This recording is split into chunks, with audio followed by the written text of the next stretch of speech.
A few weeks ago, I took a little trip to meet the Gen 3D tech, and we had a good time just talking about mice and pads and just different things in the market and whatnot. And he left me at the end with a new mouse pad. And whenever I initially saw the design, I got the design and I'm looking at it and I'm like, it's kind of basic. I saw Xsoft down here and speed.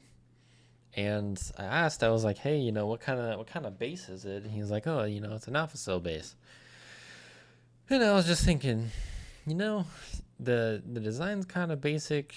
The pad, I mean, it sounds like the performance might be a little average, but I'll give it a try.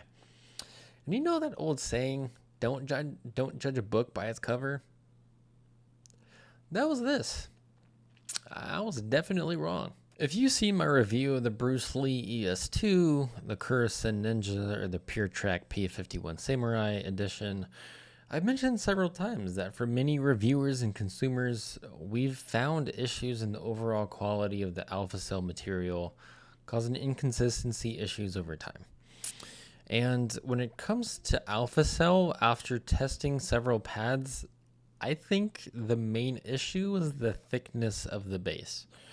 So the ES2 for me had the most issues that I could tell over time.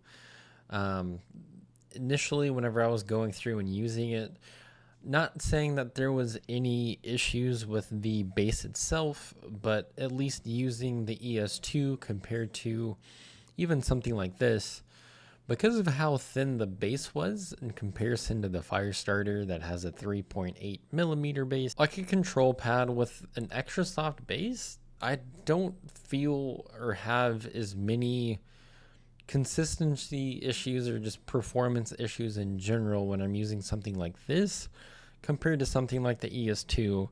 And at least when we talk about the ES2, the Ninja, the P51, and now the Firestarter, the ES2, I really do think the thicker the alpha cell base, the better that it performs. And again, when we're talking about a pad that's supposed to be a speed pad with a 3.8 millimeter base and it's extra soft, you're not going to get that super fast feeling like you would on a mid. So the thinner the base, the faster it's going to be.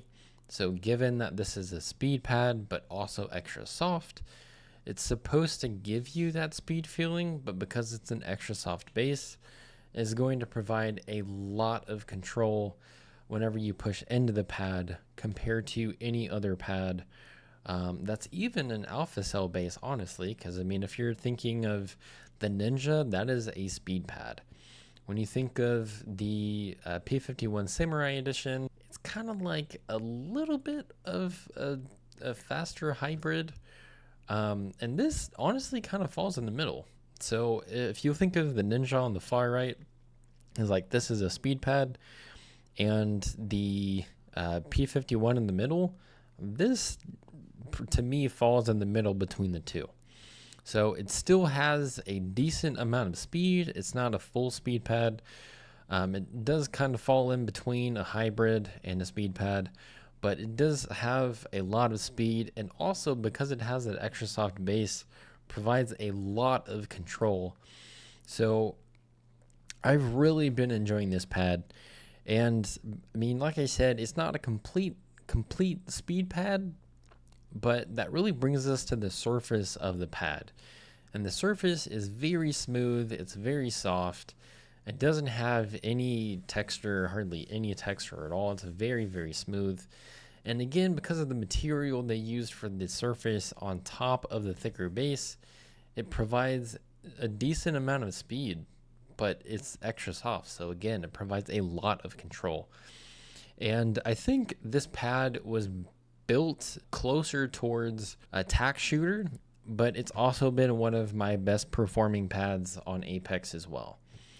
And typically, whenever I've been playing lately, I've been using pads like the Memoria, the Neptune, the Riz, and each of those pads has a very clear spot in the market. The Riz is a control pad, but it's also a very muddy pad.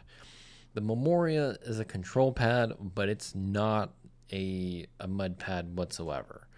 You have the Neptune, that is a very clear speed pad. This has a different place in the market because it's not a clear hybrid and it's not a clear speed pad either. So this isn't, to me, like, I don't see this as I'm buying this as a speed pad. I think this should really fall in between a hybrid and a speed pad. It does provide a decent amount of speed, especially with an X-off base, but again, I mean, it's an X-off base, so it's going to provide a lot of control. So it's not a full speed pad. It's not going to, I mean, it's not intended to be the fastest pad that you own, but it is built for speed, but it also has a lot of control because of the base. All right, as I already mentioned, like I said, I was honestly really surprised by this pad because whenever I initially got it, I was thinking it was just going to be like hey, like it's going to be like a C tier pad. I'm not really going to like it. But I just tried it anyways, and I was wrong. Like, for me personally, it falls probably as an A tier. I do have a list that I'm going to be posting here soon, and it has everything that I've covered so far and kind of where I mentally have everything within my own kind of mental tier list. So personally, for me, this is definitely an A tier pad. At least in terms of, like I said, whenever I'm playing Apex, I perform extremely well on this pad. It provides a decent amount of speed, but it's also super controlled. So I've been frying on this pad. So I've definitely been enjoying this pad. And if you're interested in something that isn't a full speed pad but provides a lot of control and speed, I think this is a good recommendation. I mean, especially if you play something like Counter-Strike or Valorant, I really do think that this pad was built for those games. But again, I mean, like I said, I've been killing it in Apex lately on this pad. So I definitely recommend it. If you have any questions, feel free to throw them in the comment section down below. And with that, I will catch you all in the next one.